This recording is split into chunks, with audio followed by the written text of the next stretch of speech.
Hello everyone, welcome to a new video.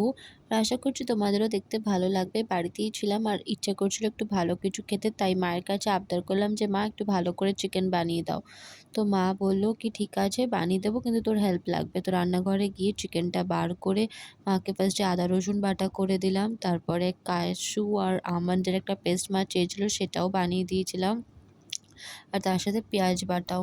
এগুলো সব ভালো করে পেস্ট করে রেডি করে দিয়েছিলাম। তারপর মা চিকেনটাকে ম্যারিনেট করলো হচ্ছে 2 টেবিল স্পুন অফ দই দিয়েছিল, তার সাথে দিয়েছিল হচ্ছে আদা রসুন বাটাটা, তারপর বাদামের যে পেস্টটা বানিয়ে রেখেছিলাম কাজু আর আমন্ড দিয়ে, সেটাও মা দিয়ে দিয়েছিল।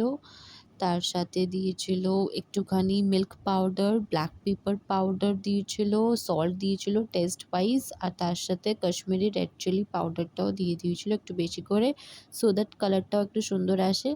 তারপর একটু সাদা তেল দিয়ে ভালো করে এটাকে ম্যারিনেট করে 30 মিনিটস মতন কি 1 আওয়ার মতন মা এটাকে রেখে দিয়েছিল ফর রেস্টিং। আর তার সাথে লাস্টে একটুখানি মিঠা আতরও দিয়ে দিয়েছিল একটা ভালো স্মেলের জন্য। আর আমি আজকে এটা ভয়েস ওভার দিচ্ছি বিকজ তখন না আমি আ কথা বলতে পারছিলাম না, আমার এত গলায় ব্যথা ছিল তাই।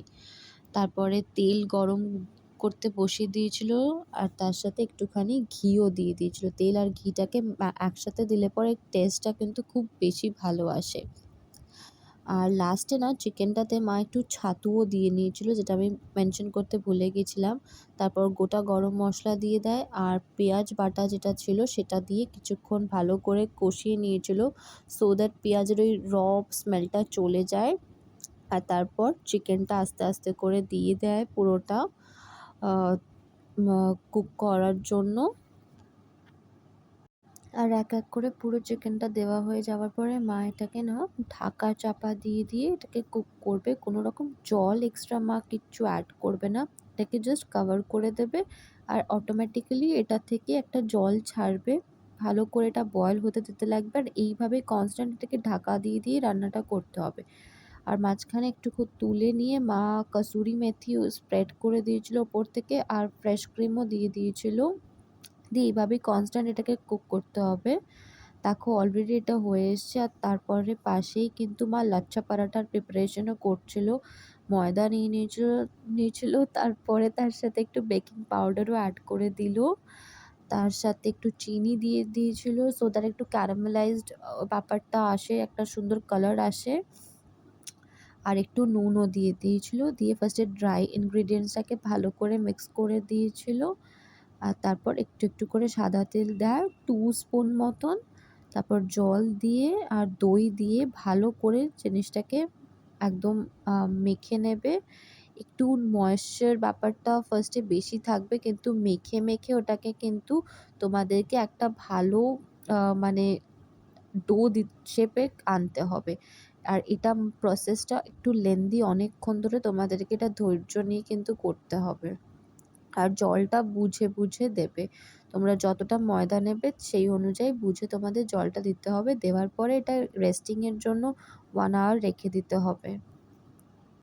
আর 1 আওয়ার রেস্টিং হয়ে গেলে পরে তোমাদেরকে এটা নিয়ে ভালো করে বেলতে হবে। আর বেলার আগে মা একটা মিক্সচার রেডি করছিল, ময়দা আর একটু বেশি করে তেল দিয়ে একটা লিকুইড মতন তৈরি করেছিল, যাতে এটা বেলে নেওয়ার পরে মধ্যে মানে ভেতরটাতে এটা ভালো করে স্প্রেড করে দিয়েছিল। দিয়ে এটার যে লাচ্ছা পরাঠার যে কাটিংটা হয় সেটা মা করে নিয়েছিল। দেখে নাও তোমরা যে ওটা কী প্রসেসে করতে হবে। ভালো করে একদম আমি ক্লোজ ভিউ দিয়ে দেখিয়ে দিচ্ছি। বেশ আমার ভালো লেগেছে জিনিসটা দেখতে, আর আমিও ভাবছি একা কখনো ট্রাই করব। মা না থাকলে এটা আমি একদমই করতে পারতাম না। বেশ সুন্দর করে মা করে দিয়েছিল এটা। আর তারপর এটাকেও রোল করে নিতে হবে ভালো করে, তখন এটা একটু মোটা শেপের হবে। আর এইভাবে মা হালকা অল্প তেল দিয়ে দিয়ে কিন্তু প্রতিটা পরোটাও ভেজে নেবে, তোমরা দেখতেই পারবে এরপরে।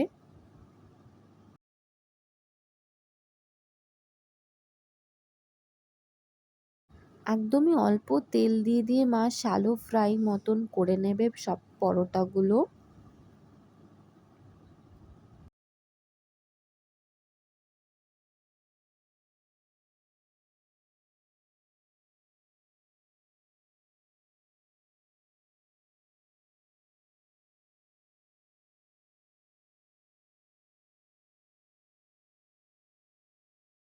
টানটানা! And all the lachha parathas আর রেডি। সবকটা মা ফ্রাই করে নিয়েছে। যেরকম সুন্দর লাচ্ছা পরাঠা দেখতে হয়েছে সেরকমই চিকেনটাও সুন্দর হয়েছে।